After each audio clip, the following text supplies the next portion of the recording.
Hi folks, this is Greg Wilson, here to talk about cryptocurrencies today. We understand a lot of people are having trouble signing up with Coinbase. It's not just Coinbase, but other sites like Kraken are also having the same issue. So what's happening? Well, there's a lot of people rushing to buy Bitcoin right now, and services like Coinbase are simply overwhelmed. From what we've heard, they've outsourced the verification process to a third party. They now record ideas by using your webcam. But the problem is that often the images come out blurry and cannot be accepted, and it's a very frustrating problem right now. For me personally, it took 5 tries before Coinbase accepted my ID. Our message is don't give up. This is like trying to dial into the internet back in 1996. It was a slow, painful process that didn't work a lot of the time, but eventually things got better, and now we take the internet for granted. We're going to see the same thing with Bitcoin and cryptocurrencies. Right now, there are millions of people and millions in funding working towards building out the infrastructure. It will happen, but we're going to have to be patient. Fortunately, there are ways to buy Bitcoin without using Coinbase, and we found one and want to share it with you today. It's an app called Abra. Abra is a digital wallet that works with over 50 currencies and Bitcoin. The setup is very straightforward, and the best part is that you don't need to upload your ID. So today I'm going to show you how to set up and use Abra, and that will involve downloading the app, connecting your bank account, setting your currency to Bitcoin, and making your first purchase. Alright, let's get started.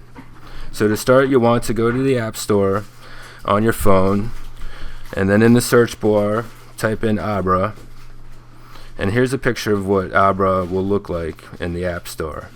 So please note that depending on the security settings of your phone, you may need to enter your password in order to download the app.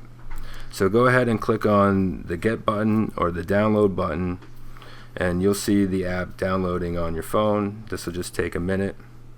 Here's a picture of what it looks like once the download is complete. Okay, now that the Abra app is downloaded, we can go ahead and open it up. Here's what the front page looks like. You'll notice at the bottom there's a sign up button, so you want to go ahead and click on sign up. Step 1 of signing up is entering your phone number. Here's a picture of what that screen looks like. So what will happen is that Abra will send you a verification code through text. So you want to open up the text to get the code, and then you go ahead and enter the code and hit the next button. In step 2, you'll want to fill in your profile, which includes your full name and email address. Once again, when you're done, click next. Step 3, you'll create a PIN to secure your Abra wallet. Make sure it's a PIN number you can remember. You'll need to enter the PIN every time you want to access the app. Okay, that's the last step to signing up. Now that you're signed up to Abra, you're ready to use the app. Okay, here's what the front page looks like. So to fund the account, we'll need to connect our bank account. So to get started, you click on the Add Money tab, and this takes you to the next page. Here's what it looks like, and you'll want to click on the Use Bank Account icon. This will take you to the following screen, and you want to click on Add Bank Account to proceed. So what Abra will do is provide you with a list of banks, and you'll just want to scroll through and find your bank. Then once you've selected your bank, you'll be prompted to verify your identity. So you just want to go ahead and fill in this information. Then you'll be prompted to log into your bank account. Please note this is done using a secure connection, and that Abra does not store any of your login credentials. Once again, you'll be sent a verification code through text. Like we did last time, you will want to get the code and enter it where prompted. And then when we're all done, click on Verify. So Abra will list your bank accounts, and you just choose the one that you would like to link to the Abra app. Okay, now your account is ready to be funded. But before we do that, we want to set the currency of the wallet to Bitcoin. To do that, click on the button at the top left of the app. This takes you to your menu settings. As you can see there, there's our list of settings, and you want to scroll down and click on Wallet Currency, and that will take you to a new page that looks like this. And to change the currency, tap on the app where it says US dollar. Abra will provide you with a list of currencies it supports. Click on Bitcoin to change your currency to Bitcoin. Okay, so now we're ready to buy Bitcoin, but before we proceed, it's a good idea to create a backup for your wallet. Once again, we'll need to go to the menu settings, click on the backup tab, and Abra will prompt you to create a backup for your wallet. So the backup is a 12-word phrase, and you can use that phrase to restore your wallet if anything happens to your phone. So you want to make sure you write it down and store it in a safe place. Okay, now that that's done, we can go ahead and buy some Bitcoin. So we'll start by going back to the front page, and we'll click on the Add Money button.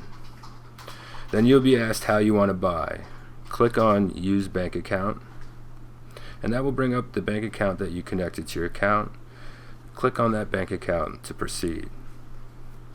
So Abra will prompt you to enter the amount that you want to buy, and just go ahead and fill this in. Next, you want to confirm your deposit, and then Abra will show you your transaction. Just click OK to finish. So whenever you have a pending transaction, Abra will have a red circle at the top of the front page, and you can click on it to see your pending transactions. Okay, so that pretty much covers how to use Abra, but there's a few things you should know. The first is that deposits can take 2 or 3 business days to process. Also, in our experience, your first deposit is going to be in fiat. They won't let you buy Bitcoin directly, but once you receive the funds, you can then convert the currency to Bitcoin. After that, future buys will happen in Bitcoin. It'll be the same process that you went through before. Here's a picture of what the transaction will look like. So notice on the bottom that they give you the estimated deposit amount. This is the amount of Bitcoin that you'll receive based on the prices at the time of your transaction. But note that the final amount will depend on the exchange rate at the time your wallet receives the funds. So that 2 or 3 days later, when Abra receives your money and buys a Bitcoin, that's the exchange rate you'll receive. Okay, so those were just the last few items we wanted to cover. So today we learned how to sign up to Abra. We also set our wallet currency to Bitcoin, and we created a backup. And finally, we made our first purchase. So if you're having trouble with Coinbase, definitely give Abra a try and let us know how it goes. And if you have any questions, reach out to us anytime. Just go to the Palm Beach Research Group contact page and send us a message. Thank you.